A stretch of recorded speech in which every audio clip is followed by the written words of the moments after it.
అంబేద్కర్ గారి ఆలోచన విధానం. కానీ పరిస్థితి ఏమైందంటే అధ్యక్ష, చర్చ మొదల్లోనే మేము ఇంత చేసినామని టిఆర్ఎస్ పార్టీ చెప్పే ప్రయత్నం చేస్తే మేము అంతకన్నా ఎక్కువ చేస్తున్నామని కాంగ్రెస్ పార్టీ చెప్పే ప్రయత్నం చేస్తున్నది. అంటే ఏమైంది, అందరూ శాకాహారులే, రొయ్యల ముళ్ళు ఎడవాయన్నట్టు ఈ తెలంగాణ రాష్ట్ర బీసీలకు అందరికీ గుర్తొచ్చేటటువంటి పరిస్థితి వచ్చింది అధ్యక్ష. మేమంతా ఈ భారతదేశం బాగుండాలని, ఈ భారతదేశంలో ఉన్నటువంటి ప్రతి ఒక్కరికి విద్య రావాలని, మేమంతా జ్యోతిబా ఫులే, సావిత్రిబాయి ఫులే వారసులం. కానీ పరిస్థితి ఏమైందంటే మాకే విద్య దొరికేటటువంటి పరిస్థితి ఈ రోజులలో కనిపిస్తున్నది అధ్యక్ష. ఈ రాష్ట్రంలో దాదాపు 60% ఉన్నటువంటి బీసీలు యంత్రాలు లేనటువంటి సమయంలో ఏ రకంగా యంత్రాలై ఈ సమాజానికి సేవ చేసిండ్రో మీరొక్కసారి సభ ద్వారా మీ దృష్టికి తీసుకొచ్చేటువంటి ప్రయత్నం చేస్తున్నా అధ్యక్ష.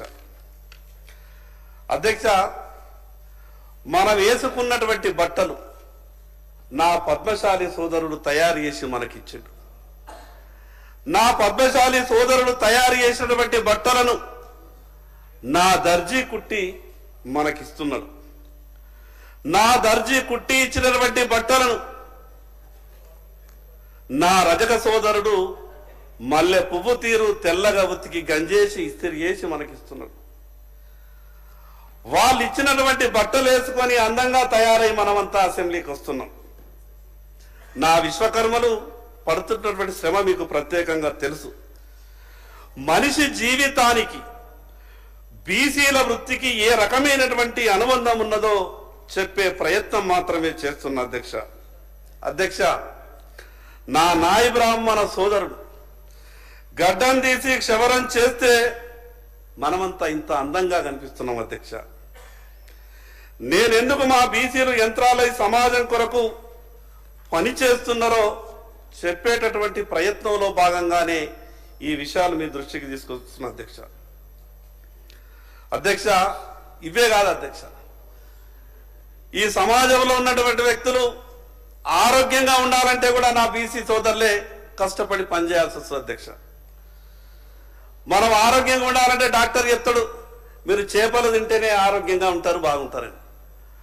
ఆ చేపలు తీసుకురావాలా, ప్రాణాలకు తెగించి వాగుళ్ళల్లో చెర్లల్లో ఆ చేపలు పట్టేటప్పుడు నా గంగపుత్ర సోదరుల ముద్రా సోదరుల ప్రాణాలు కూడా పోయినాయి.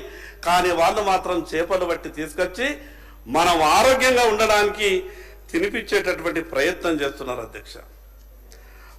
100 సంవత్సరాల నుండి నా కుమ్మరి సోదరులు కుండలు తయారు చేసి మట్టి పాత్రలు ఇచ్చి, ఆ రోజు మిగతా పాత్రలు లేనటువంటి సమయంలో మట్టి పాత్రలు ఇచ్చి, చల్లటి నీళ్ళ రంజన్లు ఇచ్చి, చివరికి మనిషి అంత్యక్రియలలో కుమ్మరి కుండ లేకుంటే మనిషి దహన సంస్కారాలు కూడా కావు అధ్యక్ష.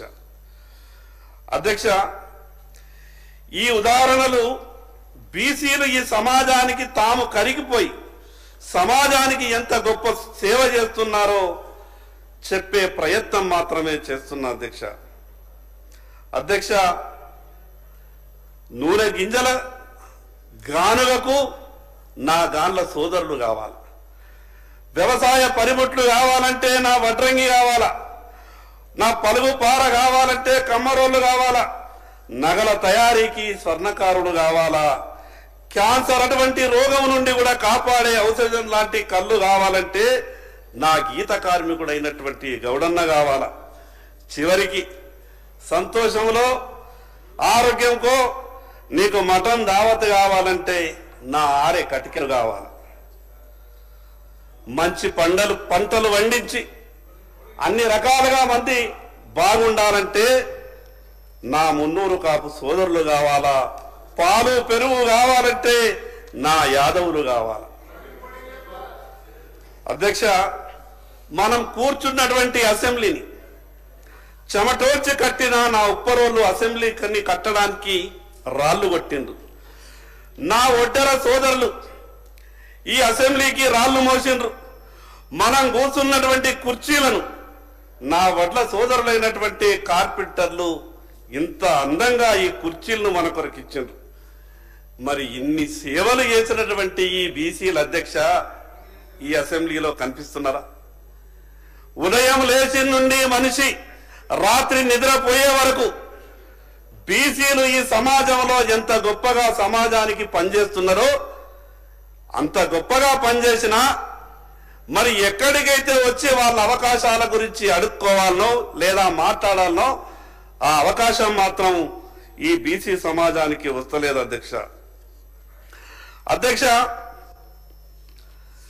నేను ఎవరినో ఎక్కువ విమర్శించాలని ఈ మాటలు చెప్తలేను అధ్యక్ష. తెలంగాణ రాష్ట్రం వచ్చిన తర్వాత ఈ రాష్ట్రంలో 10 ఏళ్లు పరిపాలించిన వాళ్ళు 7 లక్షల కోట్ల రూపాయలు అప్పు చేశారు. తర్వాత కాంగ్రెస్ ప్రభుత్వం వచ్చి 15 నెలలైంది, వీళ్ళు 1,50,000 కోట్లు అప్పు చేసింది అధ్యక్ష. వాళ్ళేమో 7 లక్షల కోట్లు అప్పు చేసినప్పుడు మేము, ఎందుకంటే మా వాటా మేము అడుగుతున్నప్పుడు మాకెంత బాకీ పడ్డదో ఈ విషయం కూడా మేము చెప్పాల్సి వస్తుంది.